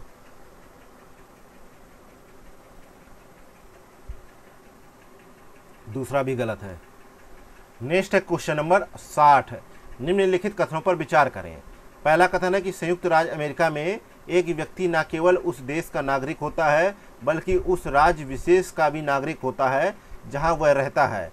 दूसरा कथन है कि सभी संघीय देशों में दोहरी नागरिकता की व्यवस्था है। तो उपर्युक्त कथनों के संदर्भ में निम्नलिखित में से कौन सा एक कथन सही है। तो 60 में देखा जाए तो यहाँ पे पहला कथन सही है, किंतु दूसरा कथन यहाँ पे गलत हो जाता है।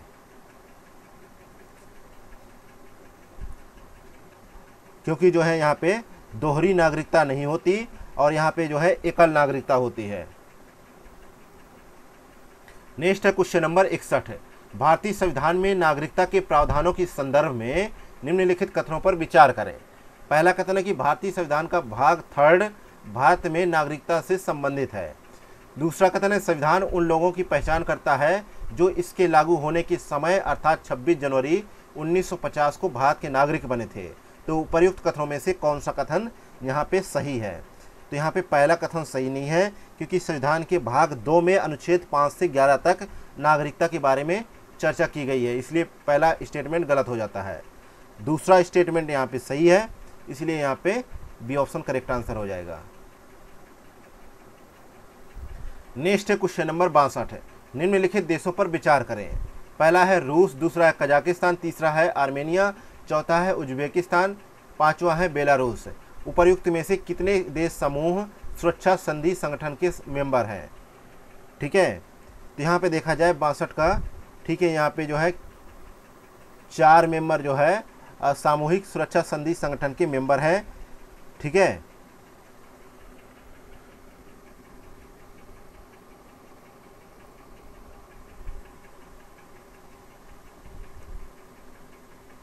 रूस भी है, तजाकिस्तान भी है, कजाकिस्तान भी है, किर्गिस्तान भी है, आर्मेनिया भी है और बेलारूस भी है, लेकिन उज्बेकिस्तान इसमें शामिल नहीं है। उज्बेकिस्तान 2012 में इस जो है गठबंधन से बाहर हो गया था। नेक्स्ट है क्वेश्चन नंबर 63। राष्ट्रीय जनसंख्या रजिस्टर यानी NPR के संदर्भ में निम्नलिखित कथनों पर विचार करें। पहला कथन है भारत के प्रत्येक सामान्य निवासी के लिए NPR में पंजीकरण कराना अनिवार्य है। दूसरा कथन है इसमें भारतीय नागरिकों के साथ साथ विदेशी नागरिक भी शामिल हैं। तो उपर्युक्त कथनों में से कौन सा कथन सही है।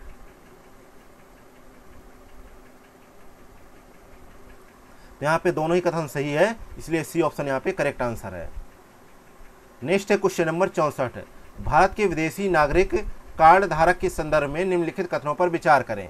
पहला कथन है उसे एक मतदाता के रूप में पंजीकृत किए जाने का अधिकार नहीं होगा। दूसरा है उसे लोक नियोजन के मामले में अवसर की समानता का अधिकार नहीं होगा। तीसरा कथन है वह राज्यसभा के सदस्य के रूप में नामांकित होने के लिए अहर्ह होगा। तो उपर्युक्त में से कितने कथन यहाँ पे सही है। तो 64 में ये पाते हैं हम लोग कि यहाँ पे केवल 2 स्टेटमेंट सही है। ठीक है, बाकी जो है एक स्टेटमेंट गलत है। कौन सी नंबर का? तीसरे नंबर का। वह जो है लोकसभा या राज्यसभा का मेंबर बनने के लिए अहर्ह नहीं होगा, ना कि सिर्फ राज्यसभा के लिए। तो तीसरा स्टेटमेंट गलत हो जाएगा। नेक्स्ट है क्वेश्चन नंबर 65। निम्नलिखित देशों पर विचार करें। पहला इंडोनेशिया, दूसरा ब्राजील, तीसरा मेक्सिको। तो उपर्युक्त में से कितने देशों में अध्यक्षात्मक शासन प्रणाली लागू है। तो अध्यक्ष के रूप में शासन प्रणाली कहाँ पे लागू है? यह एक ऐसी प्रणाली है जिसमें राष्ट्रपति राज्य यानी राष्ट्र और सरकार दोनों का प्रधान होता है। तो ऐसी प्रणाली जो है कहाँ पे लागू है?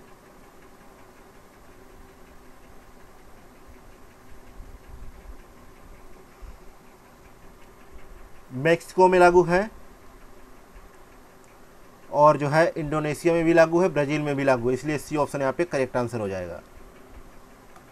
अगला क्वेश्चन नंबर 66, भारत में नागरिकता अधिकारों से संबंधित असम समझौते के संदर्भ में निम्नलिखित कथनों पर विचार करें।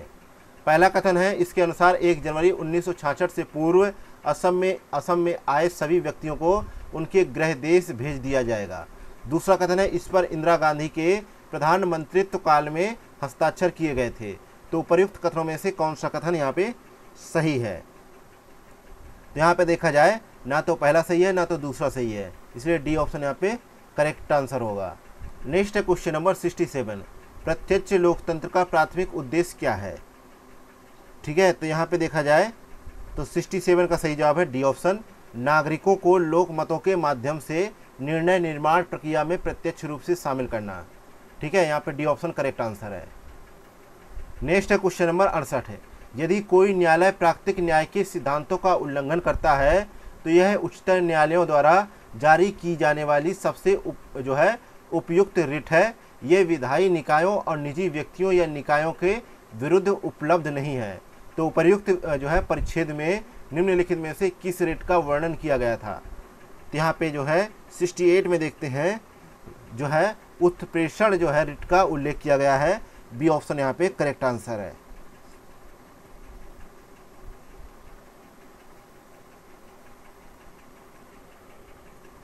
नेक्स्ट है क्वेश्चन नंबर 69, निम्नलिखित कथनों पर विचार करें। पहला कथन है, संविधान का शेष भाग पहले ही अधिनियमित हो जाने के बाद संविधान सभा द्वारा प्रस्तावना अधिनियमित की गई थी। दूसरा कथन है, प्रस्तावना को अंत में शामिल किए जाने का कारण यह था कि इसे संविधान सभा द्वारा अपनाए गए संविधान के अनुरूप तैयार किया गया था। तो उपर्युक्त कथनों के संदर्भ में निम्नलिखित में से कौन सा एक कथन सही होगा? तो यहाँ पे देखा जाए तो 69 का कथन 1 और 2 दोनों सही है तथा कथन फर्स्ट की सही व्याख्या कर रहा है। नेक्स्ट है क्वेश्चन नंबर 70, उच्च न्यायालयों में न्यायाधीशों की नियुक्ति के संदर्भ में निम्नलिखित कथनों में से कौन सा कथन सही है? तो 70 में ये देखते हैं कि सी ऑप्शन सही है कि अतिरिक्त न्यायाधीशों की नियुक्ति भारत के राष्ट्रपति द्वारा की जा सकती है, इसलिए यहाँ पे सी ऑप्शन करेक्ट आंसर है। नेक्स्ट है क्वेश्चन नंबर 71, भारतीय संविधान के अनुच्छेद 16 के संदर्भ में निम्नलिखित कथनों पर विचार करें। पहला कथन यहाँ पे बोला गया है कि यह राज्य और निजी व्यक्तियों दोनों द्वारा भेदभाव पर रोक लगाता है। दूसरा कथन है कि संसद किसी राज्य या संघ राज्य क्षेत्र में रोजगार या नियुक्ति के लिए निवास की शर्त आरोपित नहीं कर सकती है। तीसरा कथन है, न्यायालय आरक्षण या पदोन्नति प्रदान करने के लिए परमादेश रिट जारी नहीं कर सकता है। तो उपर्युक्त कथनों में से कितने कथन सही हैं? यहाँ पे 71 को देखा जाए तो ए ऑप्शन यहाँ पे सही है। ठीक है, ए ऑप्शन यहाँ पे सही है। बाकी दूसरा और तीसरा, यहाँ पे दूसरे और तीसरे के बारे में बात की जाए तो यहाँ पे दूसरा गलत है और पहला भी गलत है, लेकिन तीसरा ऑप्शन यहाँ पे सही है, क्योंकि सुरेश चंद्र बनाम उत्तर प्रदेश राज्यवाद में यह निर्णय दिया गया कि न्यायालय आरक्षण या पदोन्नति प्रदान करने के लिए परमादेश रिट जारी नहीं कर सकता है, इसलिए यहाँ पे तीसरा स्टेटमेंट सही होगा। नेक्स्ट है क्वेश्चन नंबर 72, निम्नलिखित कथनों पर विचार करें। पहला कथन है, चिराई देव मोईदम्स को असम के पिरामिड के नाम से जाना जाता है क्योंकि इसमें अहोम राजाओं और रानियों की पवित्र कब्रें हैं। दूसरा कथन है, चिराई देव शहर अहोम वंशी राजाओं की मूल राजधानी थी। तीसरा कथन है, चिराई देव शहर की स्थापना अहोम राजवंश के संस्थापक छोलुंग सुखफा ने की थी। तो उपर्युक्त कथनों में से कितने कथन सही हैं? ठीक है, तो यहाँ पे 72 में देखा जाए तो सभी तीनों कथन यहाँ पे सही है, इसलिए सी ऑप्शन यहाँ पे करेक्ट आंसर हो जाएगा। नेक्स्ट है क्वेश्चन नंबर 73, निम्नलिखित कथनों पर विचार करें। पहला कथन है कि पहला कथन है, नोरोवायरस एक वायरल संक्रमण है जो 6 वर्ष से कम उम्र के बच्चों में मुख्य रूप से केंद्रीय तंत्र को प्रभावित करता है। दूसरा कथन है, यह वायरस कम तापमान पर जीवित रह सकता है और यह अत्यधिक संक्रामक है। तो उपर्युक्त कथनों के संदर्भ में निम्नलिखित में से कौन सा एक सही है? तो यहाँ पे देखा जाए तो 73 में ये पाते हैं कि पहला कथन यहाँ पे सही नहीं है, ठीक है। और जो है दूसरे कथन के बारे में बात की जाए तो दूसरा कथन यहाँ पे सही है, ठीक है। इसलिए यहाँ पे जो है सही जवाब क्या होगा, डी ऑप्शन।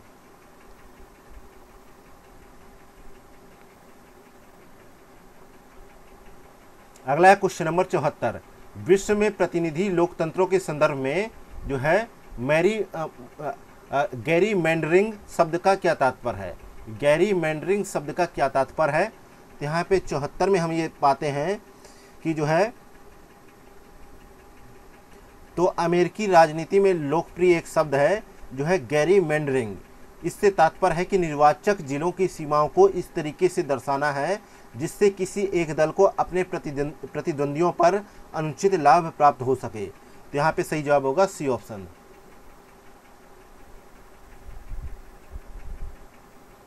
नेक्स्ट है क्वेश्चन नंबर 75। निम्नलिखित युग्मों पर विचार करें।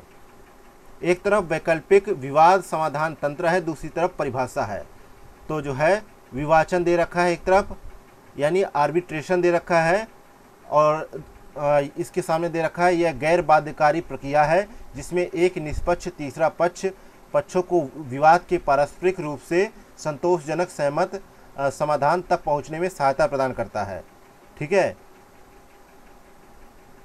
दूसरा है समझौता। यह एक बाध्यकारी प्रक्रिया है जिसमें एक जो है निष्पक्ष तीसरा पक्ष पक्षों को विवाद के पारस्परिक रूप से संतोषजनक सहमत समाधान तक पहुंचने में सहायता प्रदान करता है। तीसरा है बातचीत, निगोशिएशन। एक गैर बाध्यकारी प्रक्रिया है जिसमें किसी तीसरे पक्ष के हस्तक्षेप के बिना विवाद का समाधान किया जा सकता है। तो उपर्युक्त युग्मों में से कितने सही सुमेलित हैं। यहाँ पे केवल एक युग्म सही सुमेलित है, ठीक है।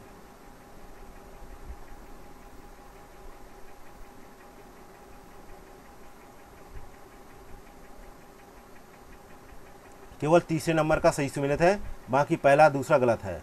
नेक्स्ट है क्वेश्चन नंबर 76। भारत के रजिस्ट्रार जनरल के कार्यालय के संदर्भ में निम्नलिखित कथनों पर विचार करें।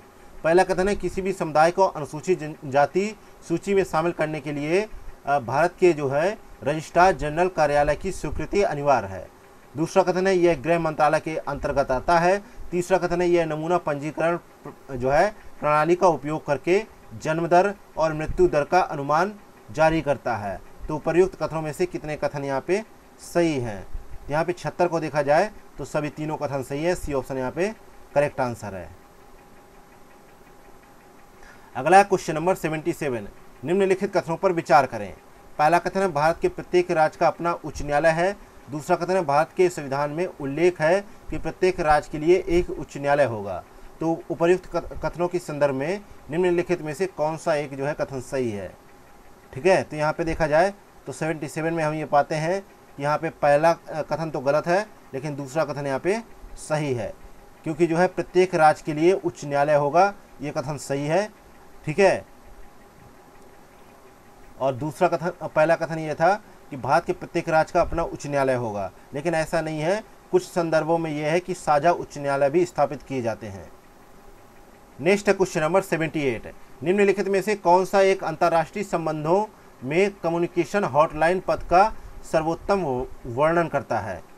तो यहाँ पे जो है 78 में देखा जाए तो जो है विभिन्न देशों में सरकार के प्रमुखों के बीच संचार हेतु एक विशेष और सीधी फोन लाइन जो है, ये ऑप्शन सही होगा, डी ऑप्शन करेक्ट है।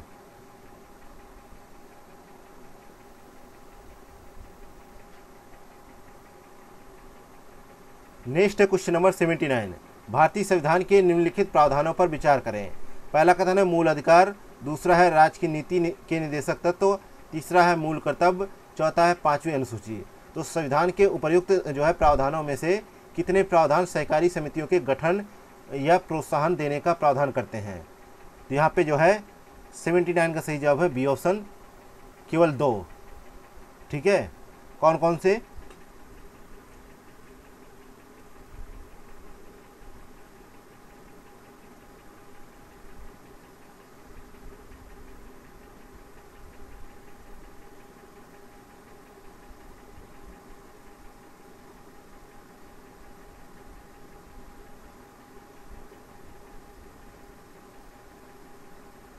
5वीं अनुसूची वाला भी ऑप्शन गलत है, मूल कर्तव्य वाला सही है, और जो है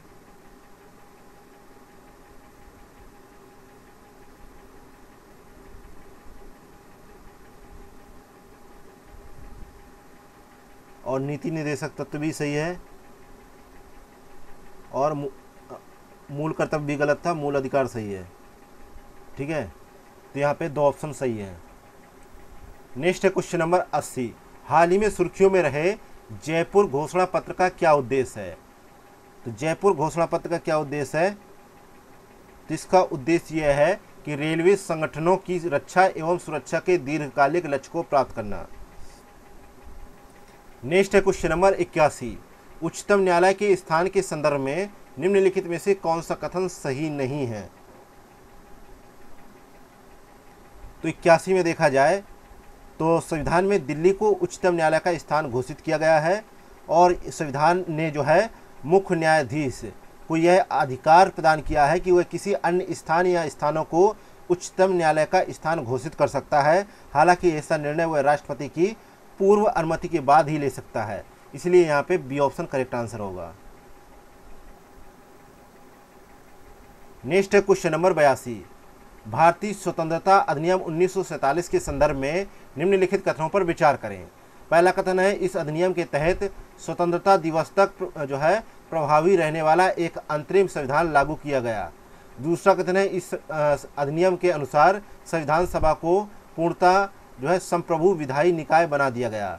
तो उपर्युक्त कथनों में से कौन सा कथन सही है? तो 82 में जो देखा जाए तो जो है दूसरा कथन सही है, पहला कथन यहाँ पे गलत हो जाता है।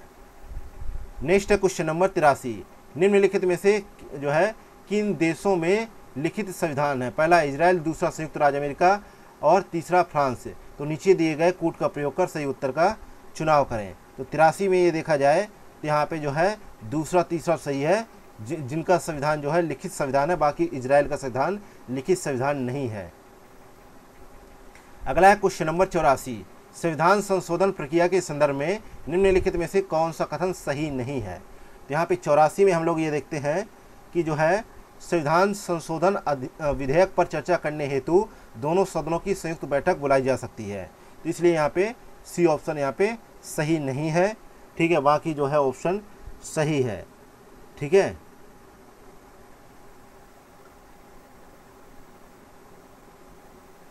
नेक्स्ट है क्वेश्चन नंबर 85। भारतीय संविधान के भाग 4 में निहित निम्नलिखित निर्देशक तथ्यों पर विचार करें। पहला है समान न्याय और निःशुल्क विधिक सहायता। दूसरा है ग्राम पंचायतों का गठन। तीसरा है सभी कर्मकारों के लिए जीवन निर्वाह मजदूरी। चौथा है उद्योगों के प्रबंधन में कर्मकारों की भागीदारी। तो उपर्युक्त दिए गए कितने निर्देशक तत्व जो है गांधीवादी विचारधारा पर आधारित हैं? तो यहाँ पे 85 का देखा जाए तो यहाँ पे केवल एक जो है गांधीवादी विचारधारा से संबंधित है। ये ऑप्शन करेक्ट आंसर है।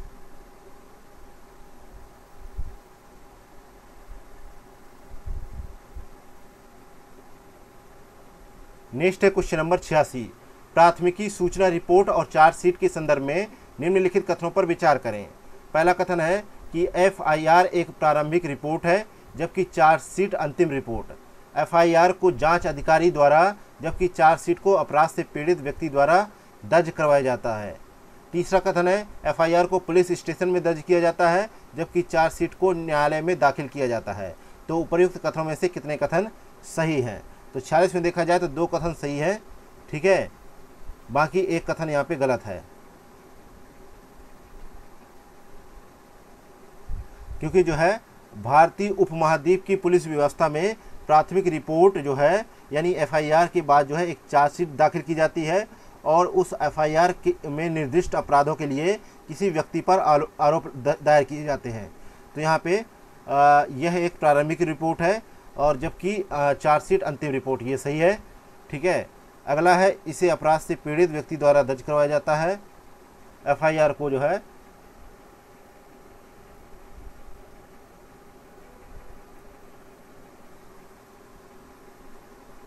यहाँ पे दूसरा स्टेटमेंट गलत हो जाता है। FIR को जो है पुलिस स्टेशन में दर्ज किया जाता है, ये भी सही है। नेक्स्ट है क्वेश्चन नंबर 87। अधिकार परीक्षा रिट के संदर्भ में निम्नलिखित कथनों पर विचार करें। पहला कथन है इसे किसी सार्वजनिक पद पर आसीन किसी व्यक्ति के दावे की वैधता की जांच के लिए न्यायालय द्वारा जारी किया जाता है। दूसरा कथन है इसकी मांग किसी भी इच्छुक व्यक्ति द्वारा की जा सकती है, जरूरी नहीं कि वह व्यक्ति जो है पीड़ित ही हो। तो उपर्युक्त कथनों में से कौन सा कथन यहाँ पे सही है। तो 87 में देखा जाए तो दोनों ही कथन यहाँ पे सही हो जाएंगे। सी ऑप्शन यहाँ पे करेक्ट आंसर होगा। नेक्स्ट है क्वेश्चन नंबर 88। केंद्रीय बजट 2023 में घोषित अमृत धरोहर योजना का लक्ष्य क्या है? तो यहाँ पे 88 में हम ये देखते हैं, यह योजना 2023-24 के बजट में घोषित की गई और इसका उद्देश्य क्या था कि इस योजना को जो है आर्द्र भूमि के इष्टतम उपयोग को जो है प्रोत्साहित करने और स्थानीय समुदायों हेतु जैव विविधता, कार्बन स्टॉक, पारिस्थितिकी पर्यटन के अवसरों एवं आय सृजन को बढ़ावा देने के लिए लागू किया गया था। तो यहाँ पे डी ऑप्शन करेक्ट आंसर हो जाएगा। नेक्स्ट है क्वेश्चन नंबर 89।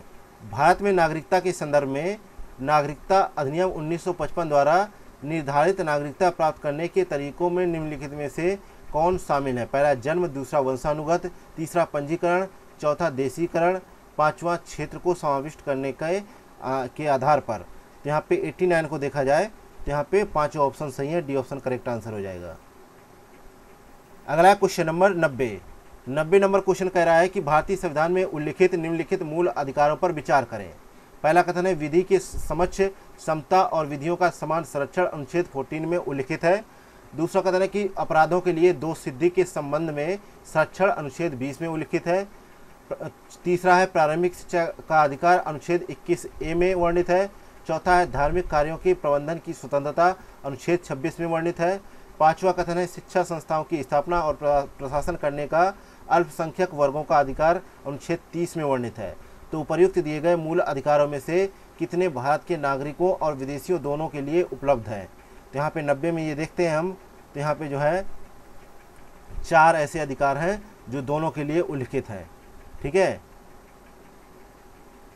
पहला है विधि के समक्ष जो है समता और विधियों का समान संरक्षण, तो ये जो है पहला सही है। दूसरा है अपराधों के लिए दोष सिद्धि के संबंध में संरक्षण, दूसरा भी सही है। तीसरा है प्रारंभिक शिक्षा का अधिकार, ये भी सही है। अगला है जो है शिक्षा संस्थाओं की स्थापना और प्रशासन करने का अल्पसंख्यक वर्गों का अधिकार, तो ये भी सही है। ठीक है, अगला है क्वेश्चन नंबर 91 नंबर क्वेश्चन है निम्नलिखित कथनों पर विचार करें। पहला कथन है वायसराय कैनिंग ने केंद्रीय परिषद में 3 भारतीयों अर्थात बनारस के राजा, पटियाला के महाराजा और सर दिनकर राव को मनोनीत किया। दूसरा कथन है भारतीय परिषद अधिनियम 1861 ने पहली बार कार्यकारी परिषदों में भारतीयों को शामिल किए जाने का प्रस्ताव किया। तो उपर्युक्त कथनों के बारे में निम्नलिखित में से कौन सा एक कथन सही है?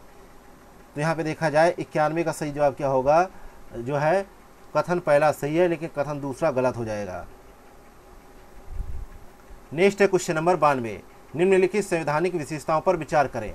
पहला है संसद की संप्रभुता का सिद्धांत, दूसरा है नाम मात्र की कार्य की उपस्थिति, तीसरा है संसद के निचले सदन का विघटन। तो उपर्युक्त में से कौन सी भारत के संविधान के तहत प्रदान की गई संसदीय सरकार की आवश्यक विशेषताएं हैं? तो यहाँ पे देखा जाए 92 में बी ऑप्शन सही होगा, केवल 2 ऑप्शन यहाँ पे करेक्ट आंसर हो जाएंगे।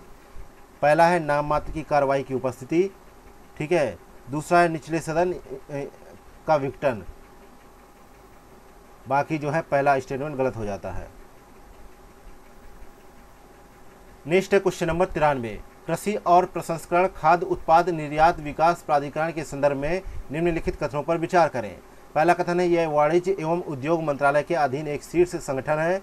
दूसरा कथन है समुद्री उत्पादों के साथ साथ अधिकार कृषि उत्पाद एपेडा के अंतर्गत आते हैं। तो उपर्युक्त कथनों में से कौन सा कथन यहाँ पे सही है? तो 93 में देखा जाए तो पहला कथन सही है, जबकि दूसरा कथन यहाँ पे गलत हो जाता है, क्योंकि यह वाणिज्य और उद्योग मंत्रालय के अधीन कार्य करता है और इसका मुख्यालय जो है नई दिल्ली में है और अपेडा की स्थापना 1985 में संसद द्वारा पारित कृषि और प्रसंस्करण खाद्य उत्पाद निर्यात विकास प्राधिकरण अधिनियम के तहत की गई थी। अगला क्वेश्चन नंबर 94। निम्नलिखित में से किन्हें सामान्य तौर पर नागरिक का कर्तव्य माना जाता है? पहला करों का भुगतान, दूसरा देश की जो है रक्षा करना, तीसरा है जो है संपत्ति का जो है स्वामित्व रखना। तो नीचे दिए गए कूट का प्रयोग कर सही उत्तर का चुनाव करें। तो 94 में देखा जाए तो पहला दूसरा यहाँ पे सही है, जबकि तीसरा स्टेटमेंट यहाँ पे गलत हो जाता है, क्योंकि जो है समानता संपत्ति का स्वामित्व रखना नागरिकों का कर्तव्य नहीं माना जाता है। नेक्स्ट है question number 95। Doctor BR Ambedkar के अनुसार निम्नलिखित में से कौन सी भारतीय संविधान की अनूठी विशेषता है? तो 95 में ये कहा गया है ये राज्य की नीति के निर्देशक तत्व जो है भारतीय संविधान की अनूठी विशेषता है। सी ऑप्शन यहाँ पे करेक्ट आंसर होगा। नेक्स्ट है क्वेश्चन नंबर 96।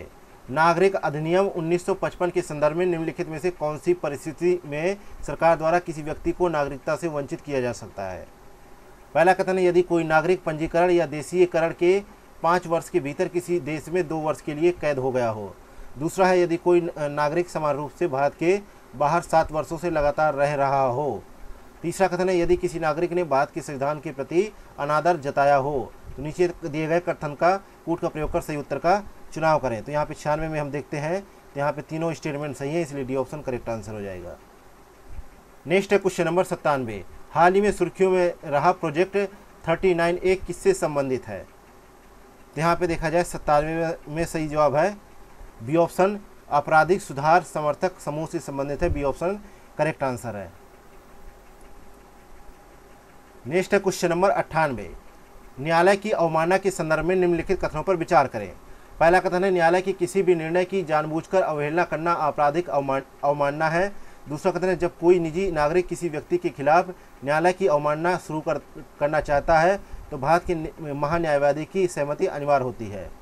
तीसरा कथन है वर्तमान में न्यायालय की अवमानना से निपटने के लिए कोई पृथक विधिक कानून नहीं है। तो उपर्युक्त में से कितने कथन यहाँ पे सही है?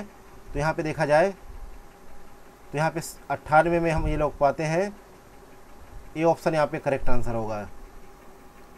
ए ऑप्शन यहाँ पे करेक्ट आंसर होगा। पहला गलत है, ठीक है, तीसरा भी गलत है, दूसरा स्टेटमेंट यहाँ पे सही था। अगला है क्वेश्चन नंबर 99। निम्नलिखित कथनों पर विचार करें। पहला कथन है फजल अली आयोग ने सैद्धांतिक रूप से एक भाषा एक राष्ट्र के सिद्धांत को स्वीकार किया। दूसरा कथन है आयोग का मानना था कि भारत की एकता और अखंडता को प्रमुखता दी जानी चाहिए। तो उपयुक्त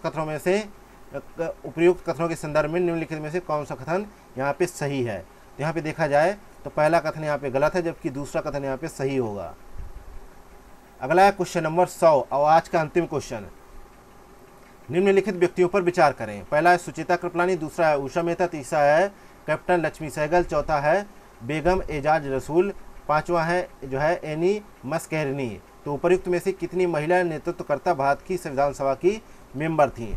तो 100 में ये देखा जाए तो जो है केवल 3 इसमें मेंबर थी। बी ऑप्शन यहाँ पे करेक्ट आंसर है, ठीक है। इसमें 15 जो है मेंबर महिलाएं थी और जो है अम्मू स्वामीनाथन, दक्षायनी वेलायुधन, बेगम एजाज रसूल, एनी मस्कैरनी, जो है हंसा मेहता, सुचिता कृपलानी, विजया लक्ष्मी पंडित, लीला रॉय, मालती चौधरी, पूर्णिमा बनर्जी, राजकुमारी अमृत कौर, रेणुका रे, सरोजिनी नायडू, कमला चौधरी इत्यादि थे। तो इस प्रकार से यहाँ पे बी ऑप्शन करेक्ट आंसर हो जाएगा।